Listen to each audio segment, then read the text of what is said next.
seorang figura veteran politik, Tamrin Tun Ghaffar, yang pernah rapat dengan Anwar Ibrahim sejak zaman 1980-an, tiba-tiba mengeluarkan surat terbuka yang cukup panas. Dia bukan setakat mengkritik Anwar, malah dengan lafaz penuh emosi mendesak untuk membubarkan parlimen sebab kononnya kerajaan sudah gagal menunaikan janji.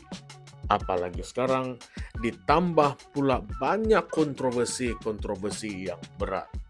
Dalam video kali ini, dalam ulasan kali ini kita coba untuk bongkar semua, kita coba untuk ulas apa sebenarnya di sebalik tuduhan beliau. Ini bukanlah gosip, tetapi ini adalah pendedahan daripada bekas kawan yang pernah ada kaitan sejarah dengan tokoh nombor satu negara. Jom kita telan satu persatu, kita bongkar satu persatu, kita ulas secara terperinci. Yang seriusnya, kamu kena tonton sampai habis sebab kontroversi ini wajib kita tahu. Baiklah semua, jadi ceritanya begini.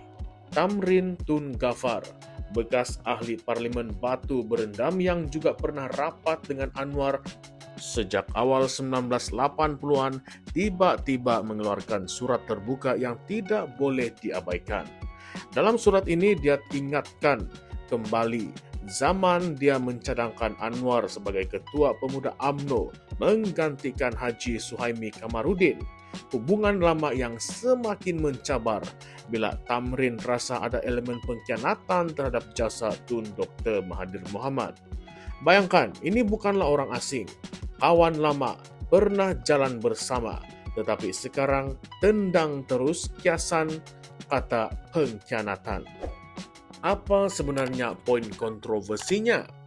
Tamrin menyenaraikan banyak kegagalan kerajaan.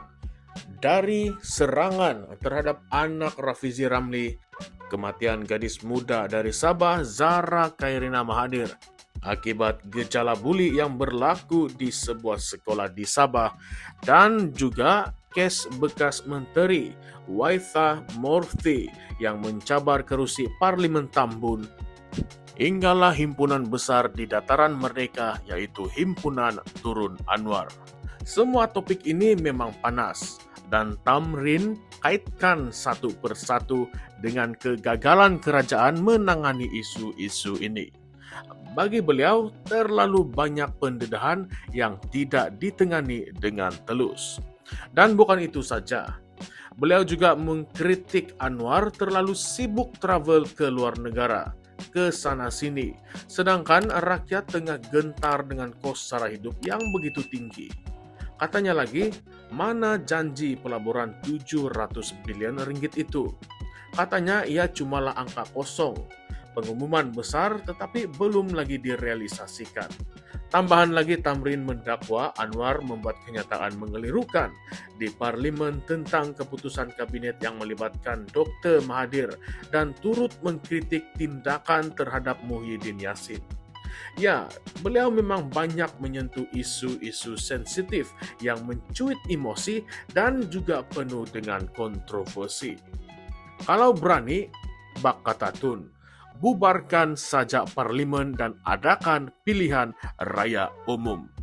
Ini adalah satu cabaran yang jelas dan terbuka, dan bukanlah retorik kosong semata-mata, tetapi jelas provokasi terhadap Perdana Menteri kita sendiri.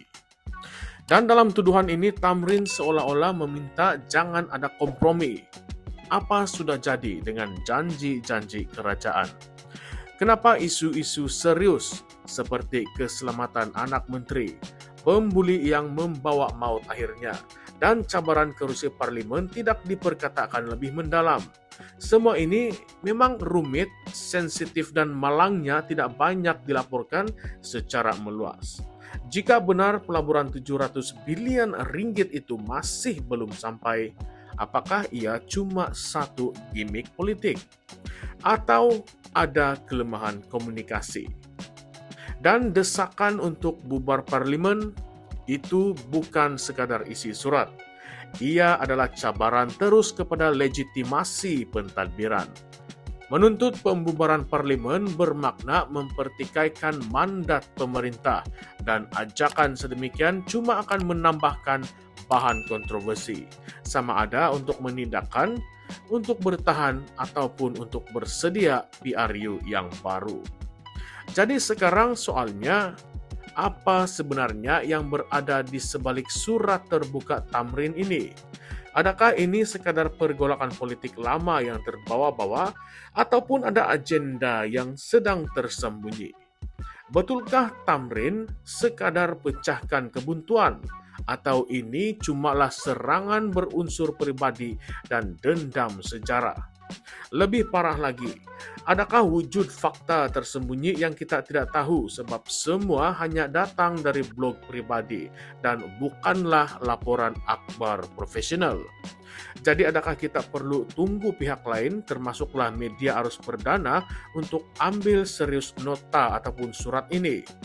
Atau mungkin bakal muncul bukti baru ataupun reaksi yang rasmi nanti? Siapa lagi yang boleh memberikan perspektif?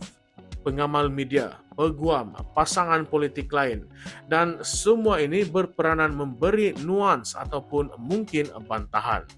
Kalau video ini menarik perhatian, mungkin itu juga boleh menjadi trigger kepada wartawan untuk menggali lebih dalam dan mendedahkan data yang belum muncul. Kalau Anda ingat ini adalah sekadar surat marah-marah, pikir lagi, ini bukanlah kisah yang lama. Ini mungkin permulaan badai dalam politik Malaysia. Kalau Anda ingin tahu apa sebenarnya yang sedang bergegar di sebalik tabir dan apakah reaksi Anwar ataupun kerajaan selepas ini, pantau video kami seterusnya. Oleh itu, jangan lupa untuk tekan subscribe dan bunyikan lonceng sebab esok mungkin bendera politik kita bertukar warna. Siapa yang tahu? Baiklah kawan-kawan, jangan lepaskan. Next video kita mungkin akan membongkar reaksi rasmi kalau ada dan mungkin kita akan lebih mencari bukti yang lebih ataupun pendedahan seterusnya ataupun mungkin dusta disalut fakta.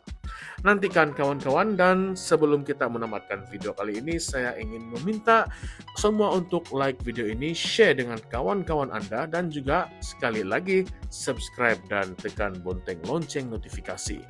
Baiklah semua, salam sejahtera dan salam perjuangan, salam reformasi. Kita jumpa lagi di dalam konten yang seterusnya. Sekian sahaja semua. Terima kasih.